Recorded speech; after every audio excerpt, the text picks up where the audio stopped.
Hujambo ndugu mpenzi mtazamaji, na karibu sana katika kipindi hiki cha mwongozo wa kujifunza Biblia kutoka hapa Tosi TV Network, ambacho kinakuja kwako kila wiki. Na leo tena tupo katika somo la 5.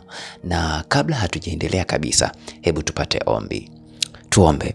Baba yetu mtakatifu, tunakushukuru sana kwa kutupatia wasaa huu. Tunaomba uweze kufungua akili zetu, tuweze tukaelewa kile ambacho unahitaji kutufundisha katika juma hili, katika jina lako Yesu Kristo. Amina. Na fungu letu katika juma hili, fungu letu la kukariri linatoka katika kitabu cha Wafilipi 2 fungu la 14 na 15. Na kichwa chetu cha somo kinasema kuangaza kama mianga usiku. Na fungu letu la kukariri linasema yatendeni mambo yote pasipo manunguniko wala mashindano, mpate kuwa wana wa Mungu wasio na lawama wala udanganyifu, wasio na ila kati ya kizazi chenye ukaidi kilichopotoka, ambao kati ya hao mnaonekana kuwa kama mianga katika ulimwengu. Kichwa cha somo kinasema kuangaza kama mianga usiku, na kinatukumbusha ya kwamba mtu yeyote anaweza akaangaza kama mianga usiku. Usiku ni ishara ya giza, ni ishara ya wakati ambapo hakuna mwangaza mkubwa. Lakini katika usiku huo au katika giza hilo tunaambiwa kuna namna ya kuangaza kama mianga usiku. Fungu letu la kukariri linaongezea katika kile ambacho kichwa cha somo kimeeleza japo kwa ufupi, ya kwamba kuna kutenda mambo yote pasipo manunguniko wala mashindano. Kuna kuepukana na lawama, kutokuwa na udanganyifu, kutokuwa na ila, kwa sababu utakapofanya vitu vyote hivyo utakuwa umeonyesha zaidi ya kwamba wewe ni mwanga katika giza la ulimwengu. Juma hili tunaangalia namna gani tunaweza kuangaza kama mianga usiku. Namna gani mtu anaweza akasimama na akaangaza katika giza. Unaposoma katika kitabu cha Kumbukumbu la Torati 4 fungu la 6, kati ya vitabu vya Torati mwanzoni kabisa mwa Biblia, kuna maneno hapa ambayo Mungu anawaambia Israel. Anawaeleza ya kwamba inabidi watii amri zake, na watakapotii amri zake dunia nzima au mataifa watawaona wao kama watu wenye hekima na watu wenye akili, na watakapoona hayo yote watagundua ya kwamba hawa Waebrania, hawa wa Israel ni mianga katika maeneo yao, yani ni mianga katika ulimwengu wao. Lakini Yesu Kristo alitueleza katika kitabu cha Yohana 8 fungu la 12 ya kwamba mimi ndimi nuru ya ulimwengu, yeye anifuataye hata kwenda gizani kamwe, bali atakuwa na nuru ya uzima. Tumeambiwa kwamba mtu anaweza akaangaza kama nuru, lakini Yesu hapa anaeleza ya kwamba yeye ndiye nuru, na atakayemfuata atakuwa na nuru ya uzima. Sio kwamba atakuwa nuru, lakini atakuwa na nuru ya uzima. Lakini Yesu hakuishia hapo. Katika kitabu cha Yohana 1 fungu la 9 akaeleza zaidi ya kwamba yeye ni nuru halisi, lakini yeye ndiye amtiae nuru kila mtu. Lakini unaposoma tena katika Mathayo 5 fungu la 14 anasema ninyi ni nuru ya ulimwengu, mji hauwezi kusitirika ukiwa juu ya mlima. Sasa kuna dhana mbili ambazo Yesu hapa anazieleza. Kwanza anaeleza ya kwamba yeye ni nuru na kila mfuataye atakuwa na nuru ya uzima. lakini anaeleza zaidi ya kwamba yeye ni nuru na atakaye mfuata atapewa hiyo nuru na itakuwa kwake. Lakini Mathayo hapa anatueleza ya kwamba ninyi ni nuru ya ulimwengu na nuru yenu yapasa iangaze. Na hili linatufanya tuwe na dhana moja ya kijumla ambayo ni kwamba ili tuwe nuru ya ulimwengu lazima tuwe na uhusiano na Yesu. Yaani ni lazima tuwe na uhusiano wa karibu sana na Yesu. Na tutakapokuwa na uhusiano huo wa karibu na Yesu, nuru ambayo ipo kwa Yesu itakuja kwetu, nasi sasa tutaiangaza hiyo nuru kwenda kwa watu wengine. Lakini haiwezi ikaja kwa urahisi, lazima ianze na utii. Hilo ndilo jambo kubwa au kanuni kubwa ya kutufanya tuwe nuru ambayo itaakisi kwa ulimwengu. Tunaposoma katika kitabu cha Wafilipi 2 fungu la 12 na 13, kuna maneno ya muhimu hapa. Neno la Mungu linasema, basi wapendwa wangu, kama vile mlivyotii siku zote, si wakati mimi nilipokuwapo tu, bali sasa zaidi sana mimi nisipokuwapo, utimizeni wokovu wenu wenyewe kwa kuogopa na kutetemeka. Utii ni kigezo muhimu cha kuwa na wokovu. Utii ni kigezo muhimu cha kutusaidia kuweza kutimiza matakwa makubwa ambayo Mungu amekusudia katika maisha yetu. Kwa hiyo yatupasa tuwe watii, na tutakapokuwa watii tutakuwa mianga mizuri kwa ulimwengu. Juma hili tunaangalia mada kadhaa hapa, na mada ya kwanza inasema tunatimiza kile Mungu anachotenda ndani. Mada ya pili inasema mwanga katika ulimwengu wa giza. Mada ya tatu inasema dhabihu iliyo hai, na mada ya 4 inasema sifa iliyothibitishwa, na mada ya mwisho kabisa inasema mkawahesabu watu kama huyu kuwa watu wa kuheshimiwa. Tukianza na ya kwamba tunatimiza kile Mungu anachotenda ndani yetu, kama tulivyokwisha kusoma katika Wafilipi 2 fungu la 12 na 13, ambalo linatuasa kuwa watii. Na zaidi ya yote hapa tunapata kitu cha kwanza kabisa, ya kwamba tunapaswa kuendelea katika utii huo. Hicho ndicho ambacho Paulo anawaambia hawa Wafilipi. Kumbe utii wetu haupaswi kuwa wa wakati mmoja, unapaswa kuwa utii endelevu. Yaani tunaona hiki hata kwa wanafunzi wa Yesu. Hata baada ya Yesu kuondoka, bado wanadumu kuwa watii, bado wanakuwa watu ambao wanafahamu kile ambacho wanatakiwa kukifanya, kwa sababu kimeshatengenezwa katika maisha yao na kimekuwa ni utii endelevu. Na utii wetu unapodumu utatimiliza ile neema ambacho imetuletea.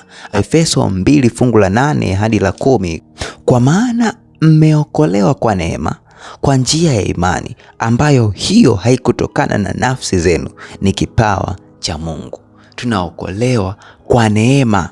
Kwa hiyo hatupaswi kujisifu kwa namna ambavyo tumeokolewa, kwa sababu hatukustahili, ni neema tu. Kwa hiyo ili tuweze kutimiza kile ambacho kiko ndani yetu, kuokolewa kwetu, kudhihirisha kwa watu wengine ya kwamba tumeokolewa, na wao pia wanatakiwa wabadilishe mienendo yao na wajiunge nasi, ni lazima tuwe watii. Tutakapokuwa watii, tutaweza kutimiza kile ambacho Mungu anatenda ndani yetu. Lakini jambo la mwisho kabisa tunalipata katika kitabu cha Wafilipi 2 fungu la 12. Tunaambiwa yatupasa tutii, lakini kwa kuogopa na kutetemeka.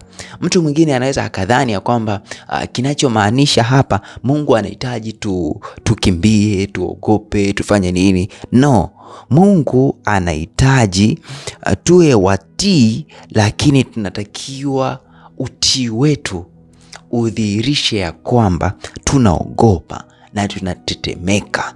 Yaani tunamheshimu Mungu kiasi kwamba tunaamini ya kwamba yatupasa tutende kile ambacho yeye anakipenda ili tuzidi kumfurahisha. Maana yake tutii mapenzi yake. Juma hili Mungu anahitaji tuwe watii kwa yale maagizo ambayo yeye anatupatia. Na tutakapokuwa watii kwa kile ambacho yeye anatupatia, basi tutatimiza mambo makubwa ambayo Mungu ameyaweka ndani yetu. Wakati mwingine huenda tunashindwa kutimiza zile adhma kuu ambazo Mungu ametengeneza kwa ajili ya maisha yetu, kwa sababu tumekuwa sio watii. Hata katika maisha ya kawaida, wazazi huenda wakafanya mambo makubwa kwa watoto wao wale ambao wanatii, lakini kama hautii, unakwamisha mibaraka mingi ambayo hata mzazi angeweza kutimiza katika maisha yako, au mlezi au mtu yoyote ambao ana mawazo mema kwa ajili yako. Mada nyingine inasema mwanga katika ulimwengu wa giza. Nadhani hiki ndicho ambacho tumekiangalia tangu mwanzo wa somo letu hili.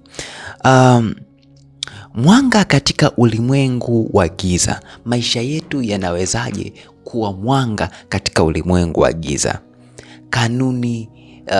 Kanuni gani ambayo tunatakiwa tuitumie ambayo itatuwezesha kuwa mwanga katika ulimwengu wa giza?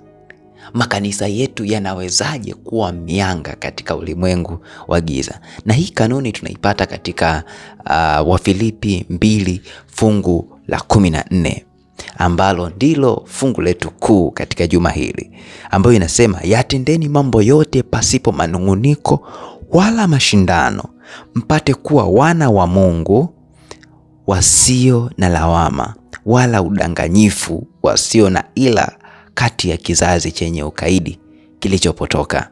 Jambo la kwanza ni kutenda mambo yote pasipo manunguniko na mashindano. Makanisa mengi hivi leo wanashindana, wanafanya mambo kwa mashindano. Humo kanisani kila mtu anapambana afanye kitu kwa kumshinda mwenzake na sio kwa ushirikiano. Kama tutaondoa mashindano katika kanisa, umoja utadumu katika kanisa letu. Ili tuweze kuwa mwanga kwa ulimwengu, moja, ni lazima tuepukane manunguniko na mashindano. Lakini lazima tudumishe umoja, ambao umoja hauwezi kupatikana kwa hivi. Lazima kuwe na muunganiko na Kristo. Tutakapokuwa na muunganiko na Kristo, hakika tutakuwa na umoja ambao haupatikani hivi. Ni lazima kuwa na utii katika kila maagizo ambayo Mungu ametupatia. Katika usiku wa giza, mbali na mng'ao wa miji na taa za barabarani, nyota nyingi huonekana wazi. Vivyo hivyo, katika ulimwengu huu wa giza, ambao giza la kimaadili linaongezeka kila siku, wewe leo unaweza ukawa mwangaza au unaweza ukawa mwanga kwa ulimwengu. Katika giza hilo ambalo limejawa na mdidimiko wa maadili kwa kiasi kikubwa, Mungu anahitaji waaminio safi wa Mungu wawe mianga ambayo itaangaza zaidi katika ulimwengu huo, tofauti kabisa na kuendelea kuunganika, kufifia katika giza hilo. Unaposoma katika Wafilipi 2 fungu la 15, kama tulivyokwisha kusoma, Paulo anasisitiza ya kwamba watu wa Mungu wanapaswa kuwa wakamilifu. Na kuwa mkamilifu humaanisha mtu asiye na makosa, asiye na lawama. Na hili ndilo ambalo linatumika kumwelezea Ayubu katika kitabu kile cha Ayubu, ya kwamba alikuwa ni mtu mkamilifu ambaye hakuna mtu ambaye angeweza kumlaumu.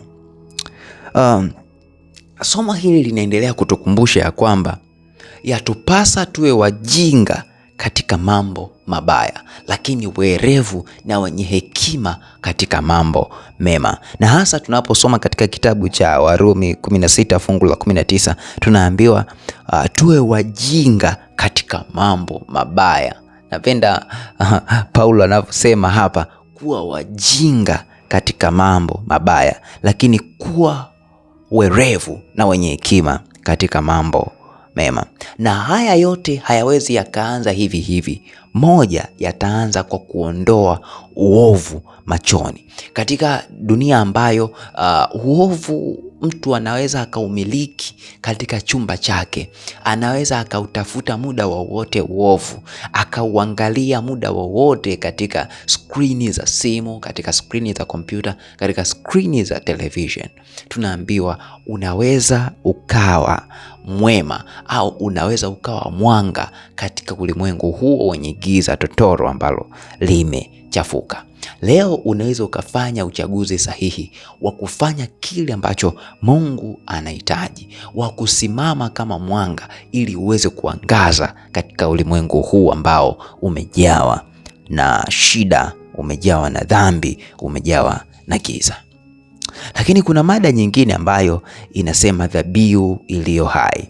Katika kitabu hiki cha Wafilipi 2:17 tunaona Paulo anajaribu kumimina, anasema anamimina mwili wake, yani anautoa mwili wake kama dhabihu iliyo safi. Natamani tusome katika kitabu cha Wafilipi 2:17. Biblia inaeleza ukweli muhimu sana hapa ambao huyu Paulo alikuwa anawaambia Wafilipi. Neno la Mungu limeandikwa, naam, hata nikimiminwa juu ya dhabihu ya ibada ya imani yenu, nafurahi tena, nafurahi pamoja nanyi nyote.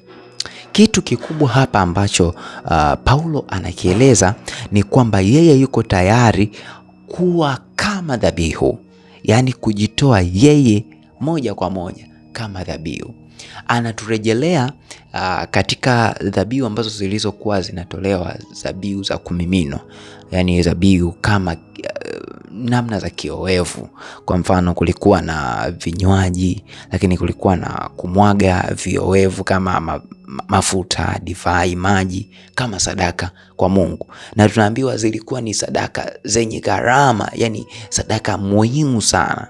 Na hii inatukumbusha katika tendo ambalo Mariamu alilifanya la kumwaga manukato muhimu ambayo yalikuwa ya gharama sana katika miguu ya Yesu, akidhihirisha ni namna gani ambavyo anathamini uthamani wa kafara au namna ambavyo Yesu amejitoa kwake katika maisha yake huyu Mariamu. Paulo anaeleza wazi wazi ya kwamba yuko tayari kujitoa kikamilifu maisha yake kama dhabihu, na anasema yeye ndiye anatamani awe kama hiyo sadaka ya kumiminwa.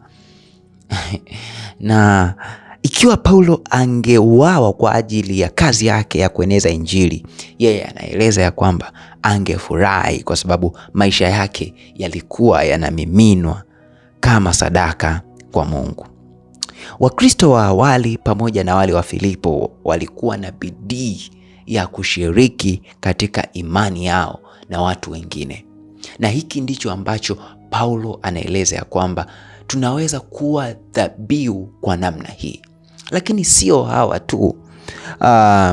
Waasisi wetu wa kanisa la Waadventista wa Sabato nao walikuwa hivyo hivyo. Walijitoa kikamilifu, walifanya kazi, walitembea nyumba kwa nyumba wakiwaeleza watu wengine imani yao. Kwa ufupi, kujitoa binafsi sisi wenyewe kwa paswa kuwa dhabihu muhimu kwa ajili yetu katika Kristo. Na tutakapofanya hivi, tutadhihirisha kabisa ya kwamba tumetoa miili yetu kama dhabihu. Kwa hakika, kama wale Wakristo wa awali walifanya hivi na waasisi wa kanisa letu walifanya hivi, je, sisi haitupaswi kufanya zaidi yao, hasa katika ulimwengu huu ambao una giza kubwa la maadili, giza kubwa la mdororo wa maisha na imani kwa Mungu? Mungu atusaidie tujitoe kikamilifu kama dhabihu kwa ajili ya Kristo. Mada nyingine inasema sifa iliyothibitishwa. Na hapa tunamwangalia Timotheo.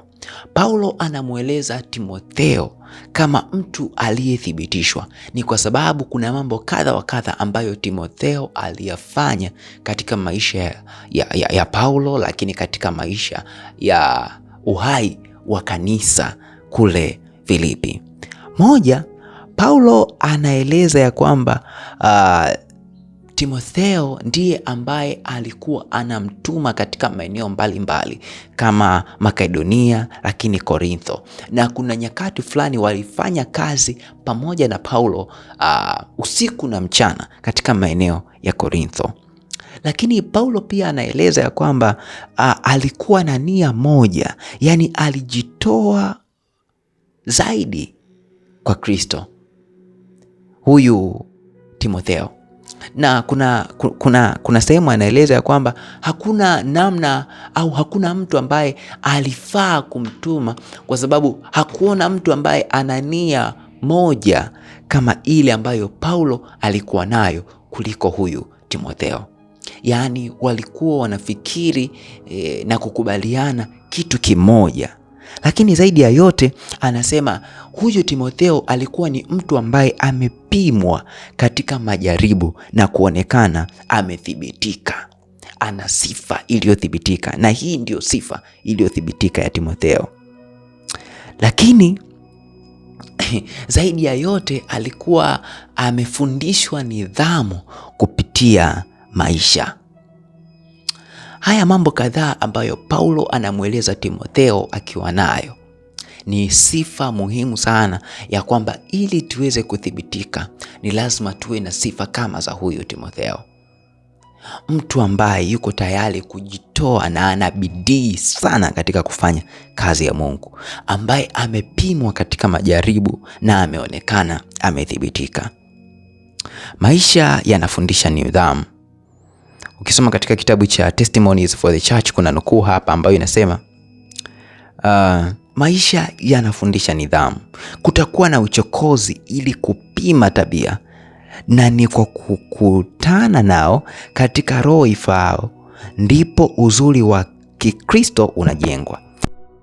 Jeraha na matusi vinavumiliwa kwa upole, ikiwa maneno ya matusi vinaitikiwa kwa majibu ya upole na matendo ya kinidhamu kwa wema. Huu ni ushahidi kwamba roho wa Kristo anakaa moyoni, na anaweza akakaa moyoni mwako leo kama utaamua kuwa kama Timotheo alivyokuwa. Lakini kuna mada nyingine hapa ambayo Paulo haishii kumweleza Timotheo, anaishia kumweleza pia mtu mwingine anaitwa Epafrodito. Na hii mada inayomhusu yeye inasema, mkawahesabu watu kama huyu kuwa watu wa kuheshimiwa. Tunaposoma katika Wafilipi 2:25 hadi 30, Paulo anamwelezea Epafrodito ya kwamba alikuwa ni mtu wa aina fulani na aliyekuwa na bidii sana katika kufanya kazi. Ukiachana na Timotheo, huyu ni mwingine ambaye alimsaidia sana Paulo, na tunaambiwa huyu ndiye ambaye alikuwa akipeleka mahitaji kwa Paulo akiwa gerezani. Sasa tutaangalia sifa kadhaa ambazo zinamfanya Paulo aseme ya kwamba watu kama huyu Epafrodito wanatakiwa kuheshimiwa katika jamii ya waumini. Moja, kwanza tunamwona Epafrodito alikuwa ameongoka katika upagani. Epafrodito ni jina ambalo linaonyesha kabisa anatokana na madhehebu ya Kiafrodito. Kwa hiyo alikuwa ni mwongofu, lakini alipoongoka akawa ni mtu ambaye ni imara sana. Alikuwa na bidii katika huduma. Paulo anamweleza ya kwamba alikuwa ni askari aliyekuwa pamoja nami, tuliyekuwa pamoja katika jeshi la Kristo. Neno askari humaanisha ya kwamba alikuwa na bidii, alikuwa ni hodari katika kazi yake. Lakini anamhudumia Paulo akiwa gerezani, na tunaona anakabidhi zawadi zote ambazo makanisa yalikuwa yakimpatia ili aweze akampelekea huyu Paulo akiwa gerezani. Lakini tunamwona Paulo anamtaja huyu Epafrodito kama mtu wa kupaswa kuheshimiwa, na ya kwamba alikuwa mtu mwaminifu sana. Hizi sifa ni zingine ambazo waaminio wanatakiwa wawe nazo.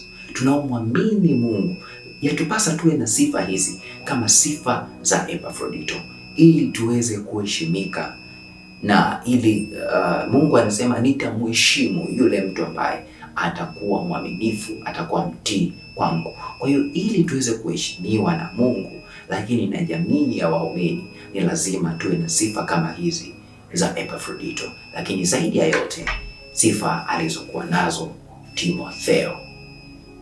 Kuna nukuu hapa ambayo natamani nisome tunapomaliza somo letu katika juma hili kutoka katika kitabu cha Testimonies for the Church Volume 5.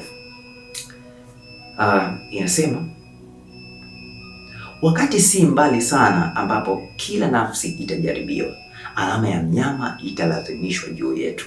Wale ambao wamekubali matakwa ya ulimwengu hatua kwa hatua na kupatana na desturi za ulimwengu, halitakuwa jambo gumu kwao kujisalimisha kwa wenye mamlaka, badala ya kujitiisha kwa dhihaka, matusi, kutishiwa, kutiwa gerezani na kifo.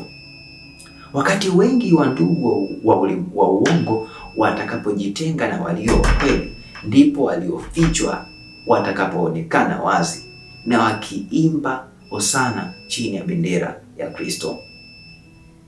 Kadiri giza linavyozidi kuwa nene kwa watu wa Mungu, ndivyo nyota zinavyozidi kung'aa. Shetani atawashambulia sana wale walio waaminifu, lakini katika jina la Yesu watatoka wakiwa zaidi ya washahidi. Katika juma hili Paulo anatusisitiza ya kwamba katika giza nene la ulimwengu wa leo, ulimwengu unaohitaji kuangamiza watu wa Mungu, bado tunaweza kuwa nuru katika ulimwengu huo. Na zaidi ya yote anatutia moyo ya kwamba bado Mungu yupo pamoja na watu wake, wale ambao wamejikita kusimama katika utii, katika kweli. Na wewe pia unaweza ukawa mmoja wapo leo. Kwa nini usiamue leo? Mungu akusaidie, Mungu atusaidie tujitoe kwa ajili yake, tuwe watii kwa ajili yake, kama juma hili tulivyojifunza ya kwamba yatupasa kuwa mwanga katika ulimwengu huu. Huu ndio mwisho wa somo letu, na tunapomaliza basi tupate ombi. Baba yetu mtakatifu uliye mbinguni, tunakushukuru kwa kuwa tumejifunza mambo mengi ya kwamba sisi tunapaswa kuwa nuru katika ulimwengu, na umetupa mbinu ya kwamba tunawezaje kuwa nuru katika ulimwengu. Tuwezeshe tusimame katika hilo. Tunaamini utatufanikisha na utatuwezesha katika jina la Yesu Kristo. Amina.